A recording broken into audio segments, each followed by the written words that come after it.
US President Donald Trump not wasting any time responding to what was the big show in Beijing. In a Truth Social post, he wrote, "May President Xi and the wonderful people of China have a great and lasting day of celebration. Please give my warmest regards to Vladimir Putin and Kim Jong-un as you conspire against the United States of America."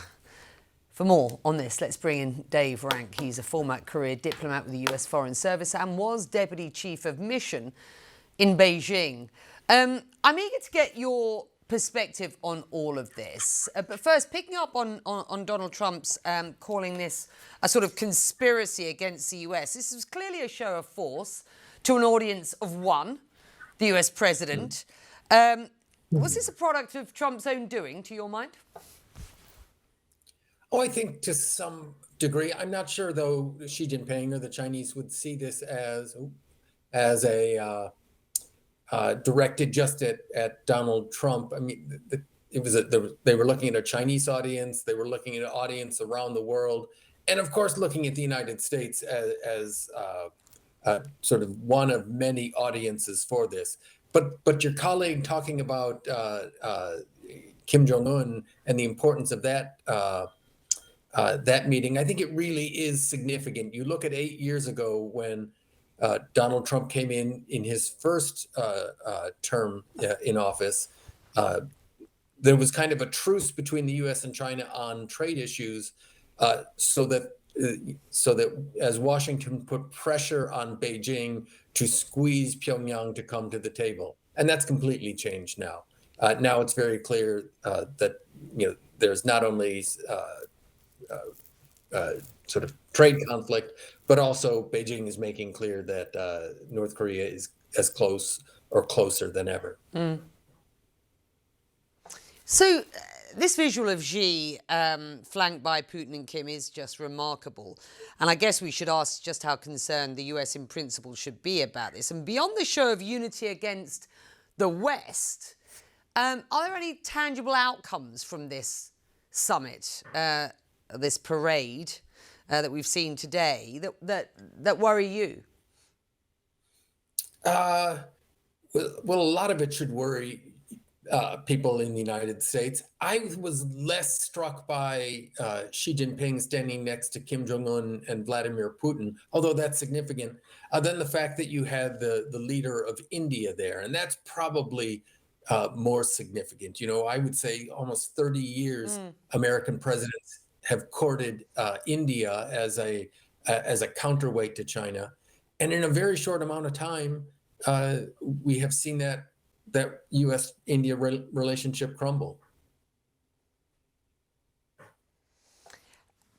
I think it's important to point out that while this was a huge show of sort of military and diplomatic force to a degree, certainly, with no involvement of the US or indeed the West. And for some time we've heard from that part of the world, from these leaders very specifically, that there is a new world order sort of burgeoning.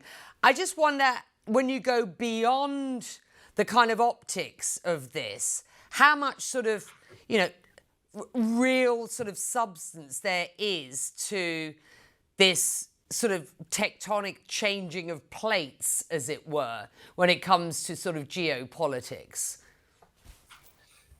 Sure. And I think that's exactly the right question, because parades are symbolism. They're about showing, seeing who shows up and what shows up, the kinds of equipment. But does China have the ability to step in and play the role, or the interest in playing the role that the United States has played for the last decades? I think of commercially, is China willing to be the buyer of last resort, as the United States was up until really the first Trump presidency? And militarily, is China interested and willing to play a role outside of its immediate neighborhood? Certainly, I see the pictures that are being on the screen now. It has a lot of equipment that would make it a very serious adversary, if it were to play a Yeah. more an outsized role. And I've got a guest to speak sort of, military assets, military investment, tactics going forward. So I'm going to leave that just for the moment because I do want you to speak to whether you believe that the US has a clear China strategy at present. Former Congresswoman and defense expert Jane Harman has told CNN that she thinks there is no US strategy towards China at this point. Just tactics. Just have a listen. I don't think we have any strategy. I think we have a series of tactics which shift on the day. And I think foreign leaders understand this. They don't want Trump to hate them, so they play him. She has a long-term strategy to supplant the liberal world order with a Chinese world order, and he's playing Trump beautifully. Everywhere we leave, he goes. Think Africa. What are your thoughts? Yeah, it's hard to argue with that. And particularly on the point, yes, I mean, there has been a long-term U.S. strategy towards China, not always perfectly executed. I think that clearly is in the past. Now it is a collection of tactics, and they are often not supporting tactics. So I think that analyst Jane Harman is right in the big picture and in the small picture as well. Which I assume I'm right in saying worries you, correct?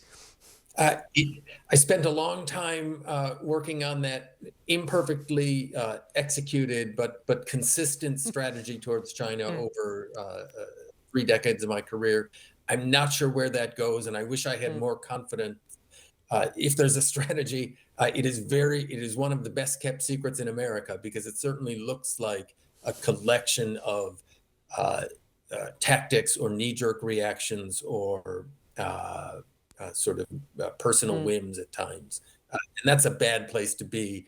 The rest of the world, for better or worse, could look at the United States and reasonably predict what we were going to do.